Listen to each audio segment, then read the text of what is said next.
Conformity, and this is changing behaviour to go along with a group. And in this part, it's psychological confinement. Philip Zimbardo created the Stanford experiment, and it's this guy. And here he is with his Superman costume. He tried to create a real-life prison environment by using 24 participants from his own university.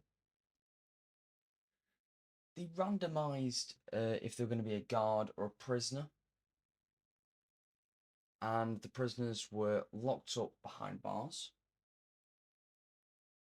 and the guards did their normal job outside the cell.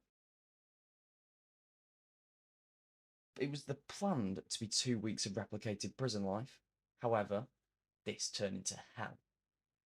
It was only $15 a day for each person, and the simulation was as real as possible. They arrested people in public, booked people, strip searched people, and took fingerprints.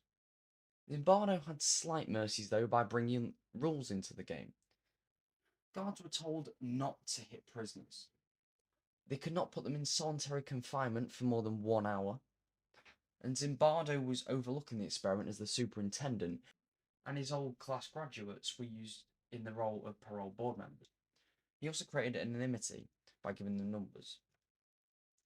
However, there was abuses of power because on day one, prisoners were told they had to send letters to the family home. There was appeals to the parole board, and they were made to do jumping jacks and push-ups. However, this seems okay, but within 1 day, a guard had already hit someone with their nightstick. Prisoners protested on the second day, which caused more abuse of power, and psychological and physical pain were endured. A few days later, 8612 said he was calling a lawyer. This is because of the psychological pain he endured, and he was later released, so there wasn't some stupid lawsuit over their heads. People said they weren't eating, and actually Philip Zimbardo's girlfriend, who used to be his old student, came in and on day 5 told Zimbardo that he had to go and stop the experiment. Zimbardo on day 6 complied and ended the experiment. There was a famous quote saying that "I'm burning inside" by one of the prisoners. This was described as an improv exercise, however, maybe a drama for TV cameras, and guards were coached by the parole boards. Carlos Prescott actually came out in 2005 in an article called The Lie of the Stanford Prison Experiment, and he suggested that the experiment's negative outcomes were not spontaneous, but rather encouraged by the consultants, including himself, as he was a former convict who advised on Philip Zimbardo's Stanford Prison Experiment. Then you move on to the Riker and Haslam experiment, BBC prison study, in 2006. 15 volunteers were selected.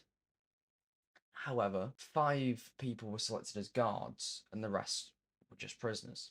On day 3, 1 prisoner would turn into a guard, and on day 1, the prisoners would try to behave in a way that they might become a guard, even though it was random. They tried to increase their chances. However, after a while, the group strengthened after they figured that they couldn't be guards after day 3. So a hierarchy was formed. There was then no democratic situation. The ethics committee was also there to help out if things went too far. The pros were that there was protection from the committee. It was not deceptive. But the cons were it was artificial, influenced by the cameras, and order was not kept. Then you move on to Orlando study. This was a mock psychiatric ward, but was only active for 3 days. There was 29 volunteers and 22 normal job workers. People wanted to quit, however, because it was so painful, but it did make doctors more empathetic. Within 3 days, patients did actually conform to their roles, unlike the Riker and Haslam. 6 people tried to escape as they suffered psychological pain. And this wraps up psychological confinement of Zimbardo, Riker and Haslam, and the Orlando study.